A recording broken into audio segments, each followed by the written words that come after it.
Yeah. This is a great way to get back into it.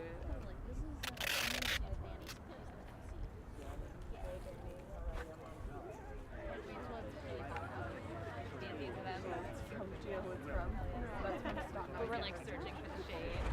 We're attempting to. Thank you everyone for coming out. Thanks for joining us today for this rally for Rekia and for all of our sisters, all women fallen from police violence in the city of Chicago and also in the state of Illinois. My name is Danielle Villarreal. I'm a founding member of Fury, a feminist uprising to resist inequality and exploitation. We'll be joined here today by families who have suffered losses at the hands of the Chicago police due to violence. So that was people who are still alive. There are many people who unfortunately have passed. One of them is Rekia Boyd, one in particular, which we are honoring today. Basically, we are here doing this because this is a feminist issue. There are police victims of all genders, but there are plenty that are women that just don't get a fair share of representation in the media. And we are here to help give voice to those victims, to help people also speak to that. We want to highlight the way violence disproportionately affects women of color. Our sisters are often forgotten, and we want their names, stories, and struggles highlighted and remembered. We'll be joined here today by other organizations and individuals, specifically of a couple of different families who have cases coming up. We want to honor secondary victims of violence, specifically women who are left to fight when their loved ones are taken from them. This is mothers, daughters, sisters, aunts, cousins. So many women who have worked tirelessly to have their questions answered and their loved ones' stories in the media, and we want to help them and keep their families strong. This is no small task. They should be honored. Their voices should be heard. Our sisters, those still fighting with us, and those who have been taken, like I said, are ignored by the mainstream media and often silenced, furthermore, by the police and the courts. We're here to facilitate a space where those voices are put front and center. And this rally is for Rekia, but it is also for all women who have been wronged by the sexist, racist, violent society, especially police.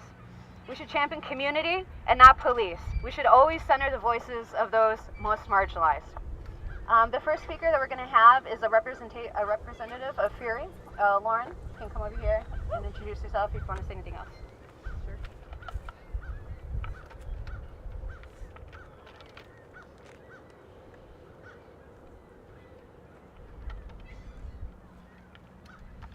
Hi all, I'm Lauren. I'm also a member of Fury, Feminist Uprising to Resist Inequality and Exploitation. We are a grassroots, radically inclusive feminist organization committed to fighting sexism and racism in every form. I'm here today first to express our love and support for the family members who initiated this event. Your courage to fight back in the face of tragedy is an inspiration to all of us. I'd also like to share how our project as Fury is connected to the fight against police murder and violence, and why we feel this event is so important. As feminists, we recognize that the struggle for women's liberation must be connected to anti-racism.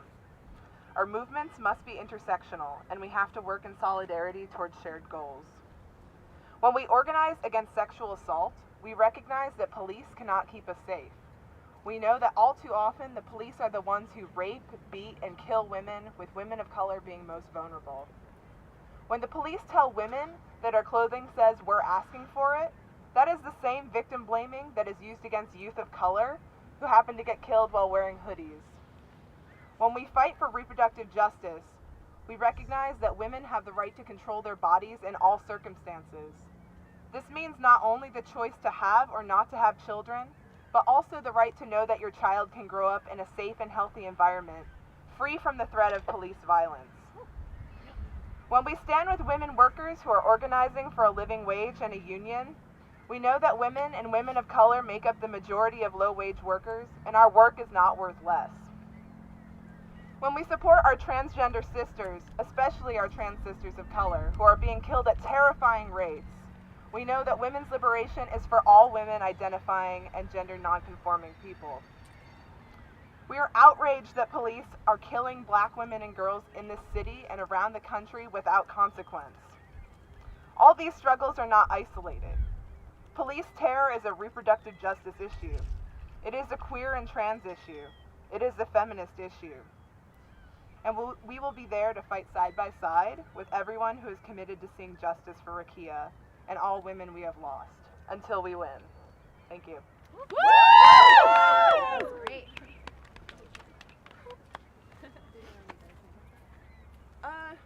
Sure. Let's do a chant. Get us going.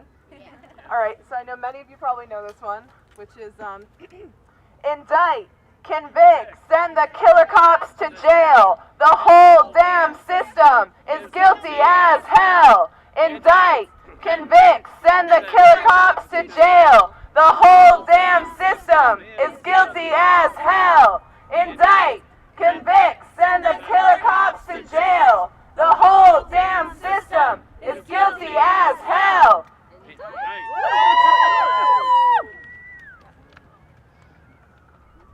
Thank you, Lauren. Our next speaker is Martina Sutton. Martina Sutton. Martinez is the brother of Rekia Boyd.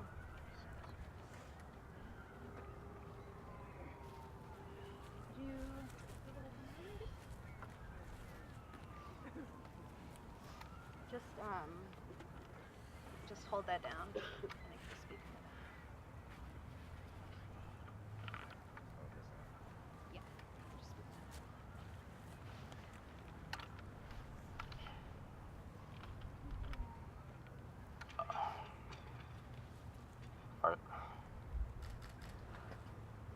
First of all, I would like to thank y'all for coming out, especially Fury for putting this together.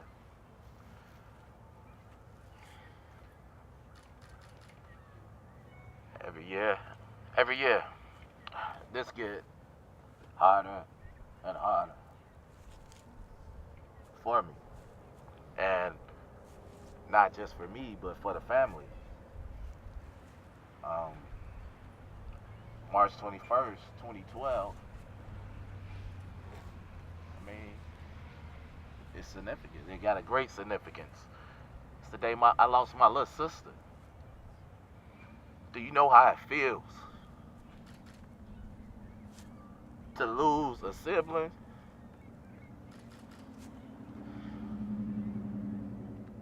And not be able to react on it, not be able to be there to protect her.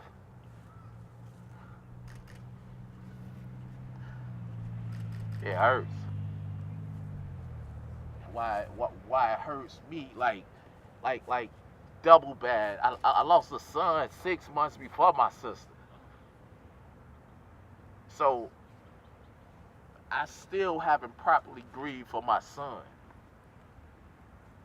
I still haven't properly grieved for my sister. I mean, how can a family grieve when nothing has been done about her murder?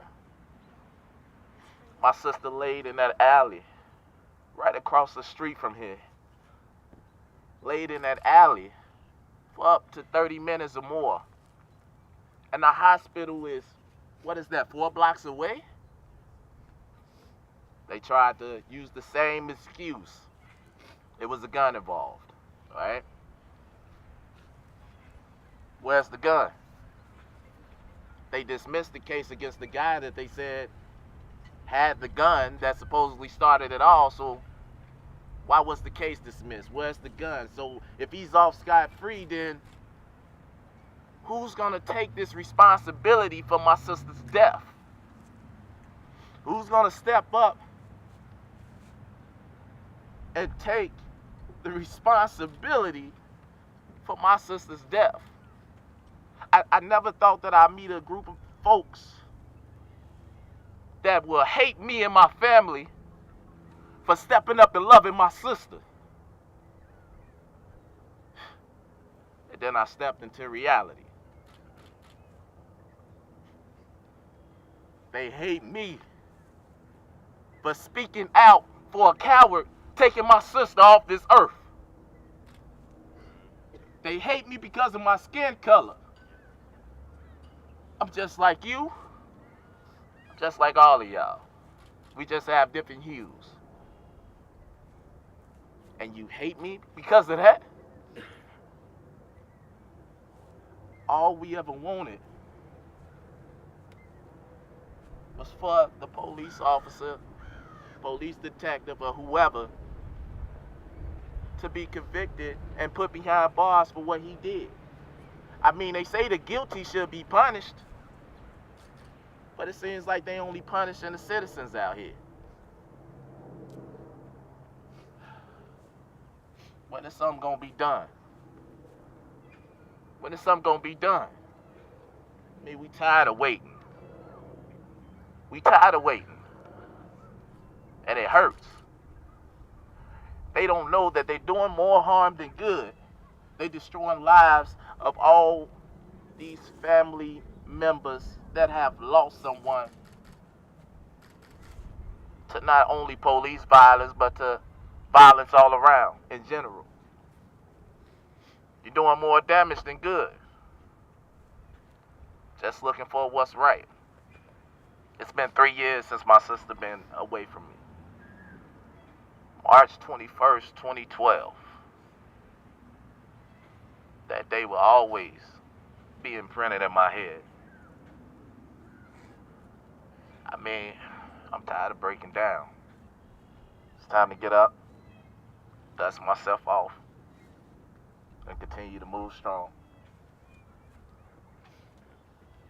I just want to say, it's not hate for all police officers. I don't even hate them at all. But why don't they love us in our communities? Why is that? Just because you see crime in one neighborhood, or you see something happen in one neighborhood, that don't mean you can put it on a whole nation of people. I won't say race, because race is created.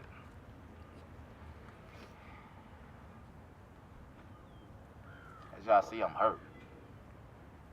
I'm hurt. The last thing my sister said to me, I sat in my basement, she came down, and she said, bro, I know you think I don't listen to you, but I listen to every single thing that you say to me, and I'm going to make you proud, watch. I'm going to make you proud. And I started to say, yeah, but she stopped me. She said, I know what you're going to say. Yeah. Show me. I'm going to show you, watch. A couple of months later, she died. Got killed. Murdered. I set her funeral date.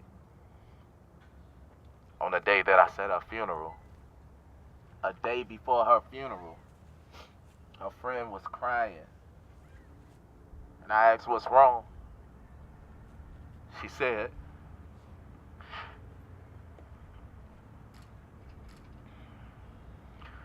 tomorrow me and Rekia are supposed to left to go through a nursing program. She wanted to make you happy. I set her funeral date for the day she's supposed to left to change her life around, to make an impact to this world. All my sister wanted to do was help. Her dream was to open up a youth organization to help homeless teens. She's no longer here to be able to do that. I mean, court, April 9th. April 9th, we find out what's happened. I mean, it's crazy because I gotta prepare myself for possible disappointment. Y'all seen what's been happening in the news. People been on tape, on camera getting killed, choked out, shot in the back of the head, in the back, in the stomach. And you know what happened to the cops? Anybody know what happened? Paid leave. Exactly. Nothing. Paid leave. Just like the officer that killed my sister. That was a bonus for him. You get to sit at home, chill out for a minute, wait to trial. You know, collect your pay, take a vacation while you at it. I never knew the world could be this cruel until I opened my eyes. And that's the day I seen reality. The world is a jungle. Sorry for the emotions, but I can never hide them. I mean, who will hide their love for their sibling? Who will hide their love for their loved one, they lost one? I heard every day. I just wish that I can hold my sister just one time. I wish she was right here so I could kiss her and hold her and tell her I love her. Because I felt like I never got the chance to tell her enough. Never got the chance to tell my sister how much I really love her and care for her, but you know what? She knew. That's the most important thing, that she knew. Because that same day she told me she was going to make me happy, I finally got the chance to tell her, I love you too, and she just lit up, her face just lit up. She said, ooh, I'm finna go tell everybody. It's a shame that's the last great memory I have of her. The most disrespectful thing, well, one of the most disrespectful things, because it's been a lot that's been happening since they say that her death was justified.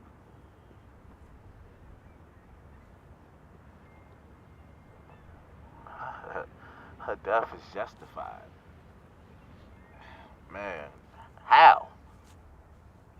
What did Rekia do? That's what everybody asks me. And I'm still trying to find out. Because talking to everybody that was involved, I get the same answer. Nothing. So why is she dead? Why is my sister dead? She didn't harm nobody. She was out in this park having fun. 3 years ago, this exact day, 75-degree weather. And they say she should never been outside. So what are we, animals? Supposed to stay in the house, stay caged up, have a curfew? I don't respect that. Not at all.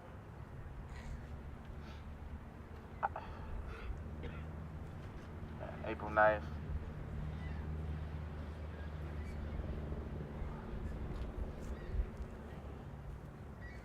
I expect to see y'all rock with me. I need a shoulder to lean on. Y'all my shoulder. That's right. Yes. There. Right. I love every last one of y'all. We love you. I just want to end it with a short poem. I actually wrote a song for my sister. Well, it wasn't exactly for her, but I had to get my feelings out on how I felt. So if y'all don't mind, I'll share a quick 1-minute piece or so with y'all. So part of the verse go,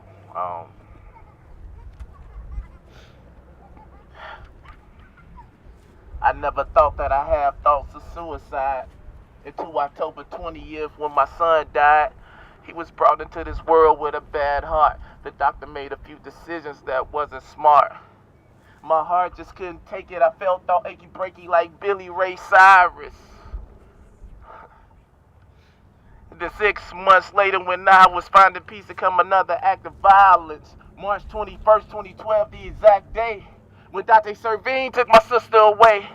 Shot in the back of the head, fell in the alley. Then her best friend cried, Rekia, don't leave me. This corrupt system deceived me.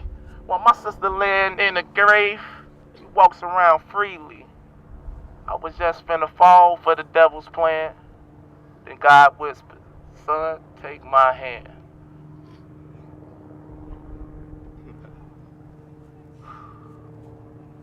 That's a quick verse, but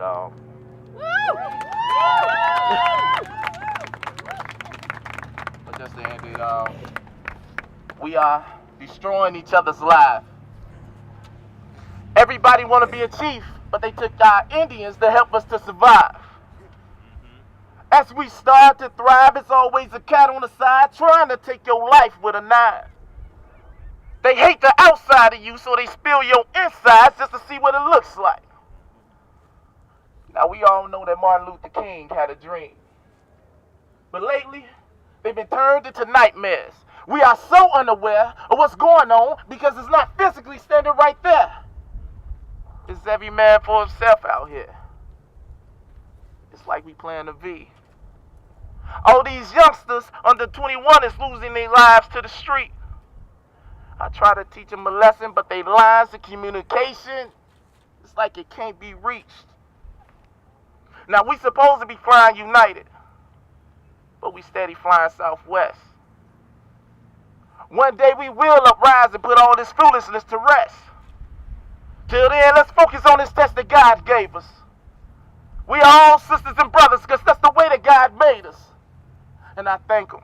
I tell you, I thank Him every day for blessing me and allowing me to continue my journey of fulfillment. The love I have for this world, I will never get rid of it. And that's the realest. I love y'all. Justice for Rekia! Justice for Rekia! Justice for Rekia! Justice for Rekia! Justice for Rekia! Justice for Rekia! Justice for Rekia! Justice for Rekia! Justice for Rekia! Justice for Rekia!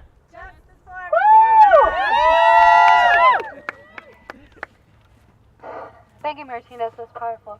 Our next speaker is Monica James from the Transformative Thought Project. Come on up. Just hold that down. Okay. And then speak in it. Okay, great. Hello, everybody. Hello. All right, guys. Good job coming out, supporting the family and the loved ones, and supporting our sisters that have lost their lives to senseless acts of violence. And so one of my greatest inspirations is another feminist, Assata Shakur. And one of her greatest, the crowd loves Assata, right? Yes. And so one of the greatest pieces that I love by Assata is No One Can Stop the Rain. So here goes. Watch, the grass is growing. Watch, but do not make it obvious. Let your eyes roam casually, but watch. In any prison yard, you can see it growing. In the cracks, in the crevices, between the steel and the concrete, out of the dead gray dust, the bravest blades of grass shoot up. Bold and full of life, watch the grass is growing. It is growing through the cracks. The guards say grass is against the law. Grass is contraband in prison. The guards say that the grass is insolent. It is uppity grass, radical grass, militant grass, terrorist grass. They call it weeds, nasty weeds, nigger weeds, dirty, spick, savage Indian, wetback, pinko, commie weeds, subversive. And so the guards try to wipe out the grass. They yank it from its roots. They poison it with drugs. They maul it. They rake it. Blades of grass have been found hanging in cells, covered with bruises, apparent suicides. The guards say that the grass is unauthorized. Don't let the grass grow. Don't let the grass grow. You can mow it down temporarily, but you will never keep it from growing. Watch the grass, it's beautiful. The guards try to mow it down, but it keeps on growing. The grass grows into a poem. The grass grows into a song. The grass paints itself across the canvas of life. And the picture is clear, and the lyrics are true. And the haunting voices sing so sweet and strong that the people hear the grass from far away. And the people start to dance, and the people start to sing. And the song is freedom. Watch, the grass is growing. And the tears of the family, the community, our supporters, our partners, that is the rain that will never stop. That is the rain that will keep the memories of our fallen alive. That is the rain that will continue to give our family members of the lost, the fallen, that would give them their strength and their courage to continue to stand in solidarity with the community in their time of bereavement and call for justice for these senseless, lawless acts against people of color. And every day we're all impacted by these senseless acts of violence. There's not just a show of color people here. There's a diverse crowd of people who believe in an end to violence. Police violence, that is, tearing down our communities, snatching our fathers and our mothers and our daughters and sisters out of their homes and leaving their children out for the streets to take care of them and devour them. So today, guys, we're all standing here in solidarity, holding our state, holding our leaders, ourselves accountable for these senseless acts. And guys, continue to let the rain fall because the grass is our fallen.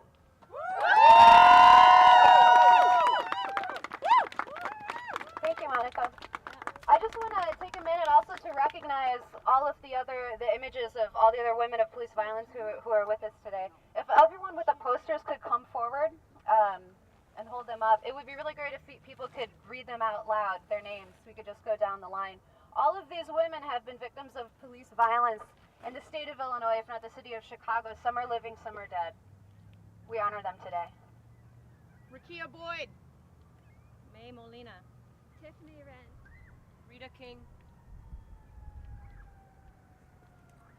Oh, Tiffany Dante Gooden. Tiwanda Moore. May Molina. Aisha Love. Junkin Klezek. Rita King. And of course, for these victims, there are many, many more. The next step, really, at least in what's happening with the prosecution of Rekia Boyd's killer, is to pack the courtroom April 9th at 9 a.m. at 26 in California. We're going to rally outside. The family has requested that. The family has also requested that we pack the courtroom. So keep that on your calendar. It's important to stand with everyone. Stand with survivors, stand with victims of police violence. Thank you all for coming. We're going to go ahead and wrap up the rally now. We could end here with one more chant. What we need is justice again. We need justice for Rekia! Justice for Rekia! Justice for Rekia! Justice for Rekia! Justice for Rekia! Justice for Rekia! Justice for Rekia! Justice for Rekia! Justice for Rekia! Justice for Rekia!